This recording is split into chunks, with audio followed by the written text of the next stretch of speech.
All right. Well, welcome to this episode of First Home Hustle. I'm Kim McCarty. I'm Dave Stahl.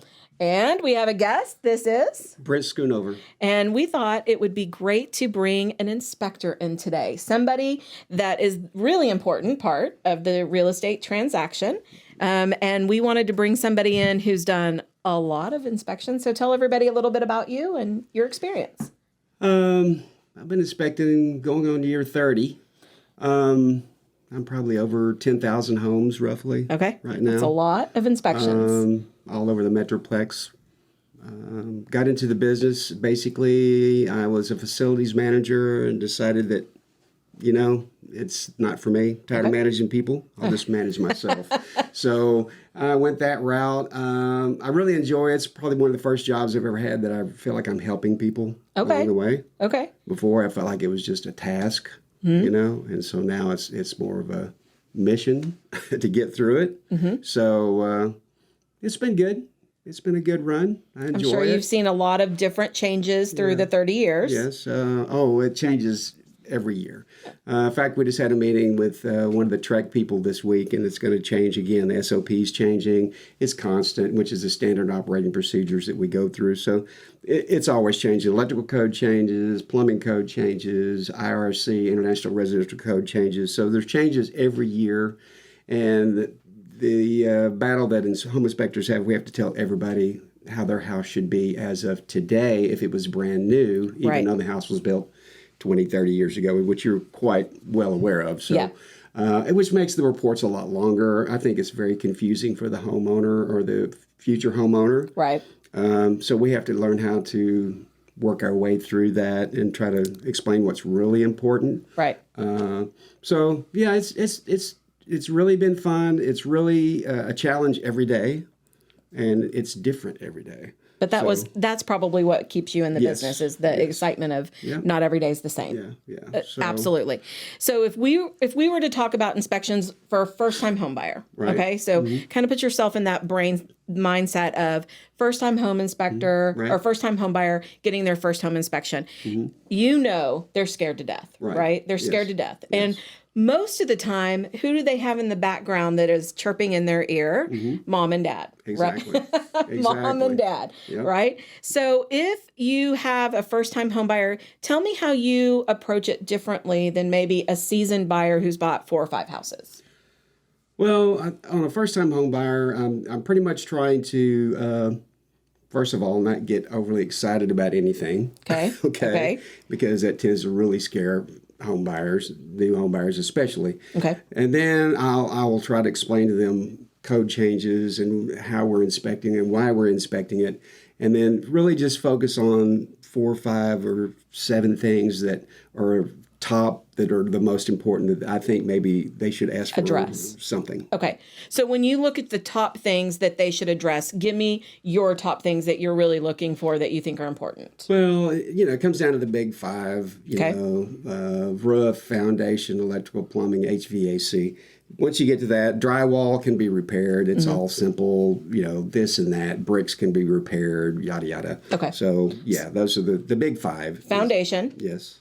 Roof. HVAC, roof, electrical, what was it? Plumbing. Okay. Yes. All right. So I know a lot of those, like you mentioned, are going to have code changes too, right? So let's just dive into some of those code changes because that tends to come up a lot for us. Electrical code changes. That seems to be like the hot button, right? Of panels.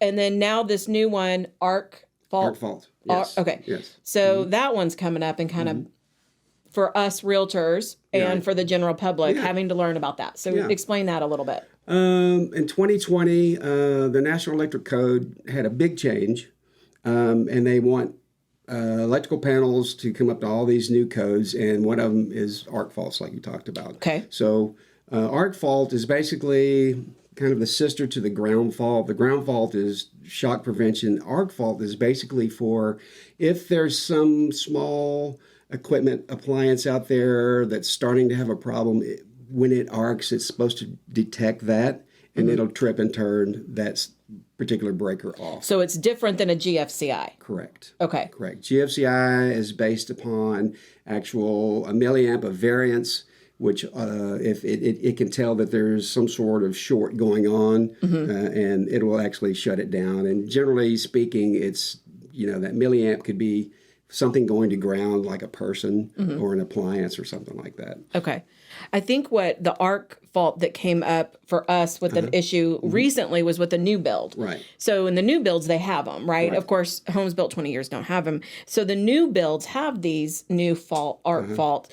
And the builders are kind of, the way they're explaining it maybe isn't helping the buyers understand what's going on. This particular builder said you basically can't plug in your blow dryer and run your toaster at the same time, right? Yeah. Which in any house, multitude of things are going on in a day that you're using way more appliances than just a blow dryer and a toaster. So we called you, even though you didn't inspect it, and said, can you explain this in layman terms for us? Yeah. So you did. So kind of explain how you explained it to us so we could help the buyer. Well, essentially, with these type systems throughout the house, there's always a bunch of stuff plugged in. And it could be that your toaster's 20 years old. Okay. You got it when you were in college, or your parents handed it down. They had it 20 years. And over time, the system builds up a resistance within the wiring. Okay. And it could cause, your arcing or whatever. So it's not necessarily the house has a problem. It could be what you're plugging into the house that has a problem. Or it could be the arc fault breaker itself is going bad. So there's a lot of things that could happen. Doesn't mean it's going to happen, but it could. And I think what the builder was probably trying to tell them is, we've had issues with these, and I'm just making you aware that this could be a problem. Okay. So it's not necessarily that there's a problem. Now, we've had a lot of arc faults that were bad from day one. So it's not necessarily the appliance. It may be the whole system itself. It could be a bad breaker. Okay. It could be a bad installation somewhere as well. But generally, you'll find that, within the first couple of weeks, and the builder's out there looking for it. So, if they actually nick a wire with a nail or a staple or something along those lines, or a wire gets pinched, the house settles just a touch and the wire gets pinched, that could cause a problem as well. So there's a lot of potential there. 2020 is, like I said, was a big year for that. Arc faults were there before. They kind of gradually brought them in the older homes. They actually started in 2004 or 5. Okay. And you had them just in the bedrooms. So they're not new. No. It's just new that we're starting to finally hear about it. Okay. So there's, and now the 2020 is when they finally said, okay, everything. There's only like 3 or 4 circuits now are just straight breakers. Okay. And within that as well, they want ground fault breakers on clothes washers, electric ovens, electric water heaters. And they started, I'll show you how things changed electrically. They started with the AC condensers as well. Well, that didn't work out because when those things kick on, they use a lot of power, and it kept tripping the breakers. So the National Electric Code said, wait a minute, let's back up a little bit here and take that off. And another one they did a few years back was refrigerators. Oh. They had GFCIs on refrigerators, and they kept having people calling in complaining, my refrigerator tripped, I've lost all my food. So they backed off from that as well. Okay. So they do have to back up a hair sometimes. Trial and error sometimes. So we'll see what happens with the arc fault. We're probably in that early stages of it, and they're probably going to start picking and choosing where they use those as well. Okay. So if you've got this first-time home buyer, and don't worry, Dave, I'm going to loop you in because you are important to this. So if you've got this first-time home buyer, and I know you can't say, don't buy this house. I know you legally cannot say that. Right. Is there a way when you're there that you're like, okay, how am I going to get across to them that this is a lot for them on this? Is there a way that you say that, or do you just overwhelm them with information that maybe scares them? Reading the client is, I think, one of my fortes, and I have to kind of feel them out a little bit. And so it depends on how they react to what I'm telling them, and is how I direct it. And I might reinforce things over and over again just so that they're, really understand. Clear. Yeah. Okay. And a lot of times I've been doing this so long, it's like, what do you want to do when you come home at night? Do you want to work on a house? That's a good question. Or do you want to sit on the couch, have dinner with your family, go watch the kid play softball, baseball, whatever? Or do you want to be a handyman? Or do you want to be a handyman? Okay. How do you want to spend your weekends? That's a good question. So, anyway. Okay. That's a good one. Yeah. So, and I would think having a really good agent that helps explain the situation sometimes is important. Yes. Because I know that you and I have a really good working relationship where I'm sometimes like, hey, just so you know, first time home buyer. Yeah. Let's be careful on how much we scare them. Right. And if it's something big, and you and I have had some houses with first time home buyers that have had some major things. And so we've had very real conversations with those first time home buyers about those. Sure have, yeah. And some have decided not to move forward and some have, right? But the lending part of this, although the lender does not want to be involved in inspections at all as much as possible, sometimes they get thrown in accidentally by agents who accidentally send them the report or send them things. So talk to us about that part. As a person, yes, if I get a feel that your agent isn't helping you much with it, I'll have you send me the report and we'll go through it. Okay. So that you're asking for the right stuff. Like you said, the big five. Right. Yeah. Don't ask them to change all the light bulbs. It's just an inspection. I actually had that happen on a house I sold. Yeah. The agent submitted, please change all if there's an amendment. I'm like, no. No. No. So, but that report as I see it, if somebody needs me to look at it with them to kind of decide what's a big deal and what's not a big deal, should I move forward? Should I not move forward? Am I going to look at it with them? Absolutely.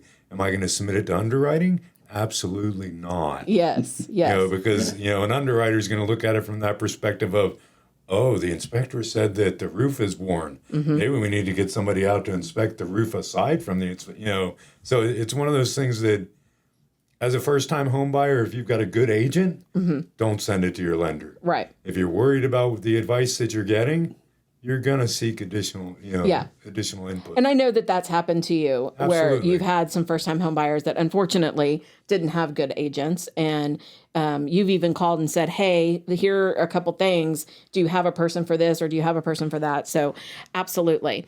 The other thing that I have learned in all the years of doing inspections and negotiating repairs, when we negotiate them, we put them on two different amendments. Repairs on one, money on another one. So for example, if we're asking the seller to have the HVAC serviced and maybe a claim for the roof, that goes on a separate amendment. And then if we're asking for $5,000 in lieu of all other repairs, then we're putting that on a separate amendment so that those lenders don't see, oh, the roof is going to have a claim on it and the HVAC is on its last leg. Like they're not seeing those things. So that's a really important point for first-time home buyers to make sure their agent isn't sending both amendments out there, because that could really slow your whole process down for sure. Yeah. Yeah. Anything else on the lending part with inspections that you think is important for first-time buyers? Obviously, like I said, unless you're seeking a second opinion, don't send the report to the lender. Yeah. As a guy who at one point was a first-time home buyer, I think that most of the inspections that people look at, you have to look at it from the perspective of kind of like buying a used car. When you get a used car, you take it to an auto shop and you have them look at the big things like the suspension, the engine, is transmission, all this stuff things like that. Yeah. And just like we were talking about the big five, if there's a problem with those big five, you want to address them. Right. But like I said, like the light bulbs and stuff like, outlet covers, that's not, do that after you buy the house. Right. But the big five, you absolutely want to make sure that those are addressed. Yeah. And I've actually told some clients when they're buying a house that's a little distressed, please don't send this to your lender. Right. Yeah. I've actually said that. Do not. Do not send that to your lender, because there's a good odd chance that they're going to, send up a red flag here, there, and they're going to ask more questions. And you may either lose, if you really want the house bad, you could lose it pretty easy. So. Well, I mean, I know that I have received requests for repairs on my listings that have been like 3 pages long. Yes. And like number 1, number 2. And working through that with a seller and someone who has done enough business that I can say, no, yes. And then I even start writing out to the side how much every item usually will cost. And then I send and submit that back to the other agent all marked up in red and saying, here's what we'll do. Here are the amendments. And I rewrite them because they send me 3 pages of, we want you to do this. No, we're not rebuilding the house. Right. And it's all those code things that you're talking about. And it's like, no, we're not rebuilding a house to 2023. We can't do it. It was built in 1998. You know, you should go buy a new house if you want all of these things, right? Yeah. So, okay, now I have one question for you because this has always been in the back of my mind about inspections. And although I find you to be very helpful in the inspection process, I often wonder if the home buyer should just call out a foundation guy, call out a roofer, call out an HVAC guy, and get those 3 just inspected, and then have you do the other general things. You know, that's a very good point. If I do commercial inspections, that's exactly what I do. Okay. I put together a team and go out and do that. You could do that very easily. I'm not going to say you couldn't, but you're going to find somebody, you're going to be spending a lot more money by doing that. Yeah. Okay. And, you know, you may get some, you know, depending upon who you call out, you may not get all the correct information. You really prefer an unbiased person taking a look at it versus, you know, a tradesman sometimes as far as that goes. I agree. Yeah. I think that if you had the right tradesman, I know that like you and I have the same foundation guy that we do business with. Yeah. I think 9 times out of 10, he doesn't have any foundation issues. Like when he comes out, he's very non-alarmist. He's like, hey, you need to fix the drainage and we need to water or put gutters on or whatever. Like, and then we'll revisit it next year. Right. Yeah. So I think if you had the right tradesman, then that might be a great business idea for you. Yeah. Instead of just doing it on commercial, maybe you do that on residential. Yeah. You get a couple of those people that, hey, if you want these, we increase the price to X, Y, and Z. Yes. Yeah, it's very possible. I've definitely thought about it. In fact, I've got a foundation guy right now who's wanting me to come to work for him. Okay. And, you know, with the trend that's going on right now with real estate, I've got some extra time and I've thought about doing it as well. And, you know, it's an option. Yeah. It's definitely an option. And, you know, I bring people with me as well to inspections. Yeah. If I think there's concerns and I don't know if I've had it with you or not. I can't remember. Well, you usually text me and say, hey, you probably should get Jeff over here. Or, hey, I think you probably need to get, you know, the AC looked at. And you pre-text me and say, hey, we got these issues. And the roof looks like it needs to have someone. Yeah. So we're doing that because you're telling me. So I am getting that handled. What I'm finding out now is I've taken a step to pass on in my career. So I'm working with the Texas Professionals Real Estate Inspectors Association group of inspectors, and I'm president-elect right now, and I'm trying to pass some of this information on. So, you know, I'm finding out that a lot of inspectors do not want to give out contractors to look at things. Really? Yes, there's a bunch of them out there, which is kind of surprising. There's some liability issue with doing that? They seem to think there's a lot of liability. Okay. I just have a feeling they don't have the right contractors, you know, and they're like, well, if they didn't work for me, then I'm not going to recommend them. Okay. You know, so I've been doing this so long. I had a contractors list from a company that's still in existence that I contracted to for years, and they had a list, and I've got this. You should see this little destroyed piece of paper I've got that I that I use that have all these contractors on it. And I tell people, if you use these people, if you have any issue, please let me know. Yeah. Because if you don't, you don't know that they didn't do a good job unless you hear about it. That's right. And I mean, that's kind of with our vendor list, you know, we have a great vendor list, but if it doesn't work out, we want to know if someone didn't do a great job because then we got plenty of people to replace them with. That's right. Yes. So for sure. Like you've given me a great masonry. Like she was amazing, right? Yes. Yeah. Uh-huh. So, and those are hard to find. Having a masonry in your back pocket now is huge. Yes. So yes. And that was from an inspector who worked for me who she did work for. And I just, you know, fell into my lap. And I've given her a lot of work. Yeah. I mean, a ton of work. You know, she's even worked on my house. In fact, somebody blew up my mailbox. They ran over it. She built a new mailbox for me. That's happened to us. So, yeah. That's happened to us. Awesome. Okay, so let's circle it all and tie a bow on it. Okay. One thing you could tell a first-time home buyer that they must do and that you think during the inspection process is really important. I really lean towards the seller's disclosure. I think that is the best tool that there is for a brand new, if you're buying a home, period. Because that is the homeowner who's lived in the house, who's telling you these are the things that have happened to this. This is what has been done. And, it's a great tool. I will use it, especially on older homes. Okay. Just because I want to know guide. what's been done. Yeah. And it also helps me speak to the client. Okay. And like if it's had foundation repairs, I can speak to them and say, well, it's been worked on. It's not perfect, but you've got a warranty here. Just know it doesn't cover what they didn't fix. Right. And when they go out of business, it won't cover anything. Yes. Yeah. And I'll always say, make sure that the sewer lines and the water lines were checked during that repair. Yep. And as a general comment. So that's probably what I would tell them. The disclosure is very, very important. And, past that, make sure you read the report, that you don't just look at the pictures, okay? Because people have a tendency to just look at the pictures. And they go, oh, that's a nice picture. What is that? Oh, that's terrible. Like the one yesterday where there was a snake skin in the attic. And I took a picture of it, and this person is moving from California. She goes, oh, that's very Texas. I'm not worried about that, which I thought was a very odd comment. Okay, fine. So, there's always, make sure that you read it. That's why I like to bullet point my reports. Yeah.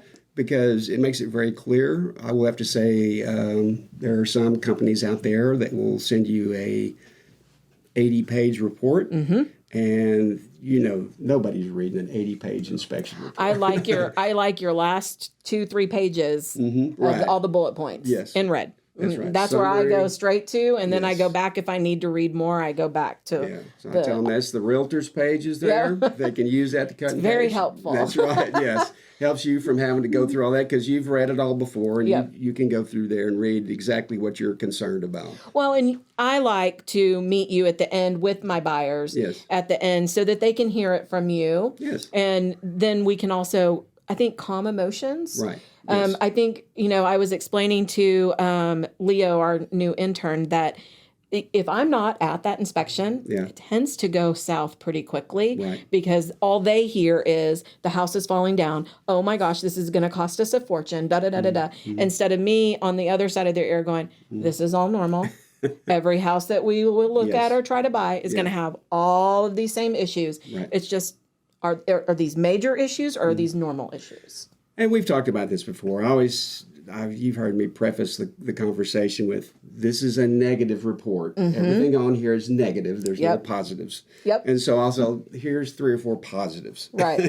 Right. Just to get them going so that they're not thinking, oh my gosh. It's falling down. That's right. As their chin drops down further as you speak. Exactly. Is that they're so excited and then they're like, buyer's remorse. Yes. Yeah. Yes. But the report's intended to be that way. You're looking, that's right. You're looking, that's your job is to find things that are wrong. And that's what I always try to remind them. Listen, his job is to tell us all the bad things.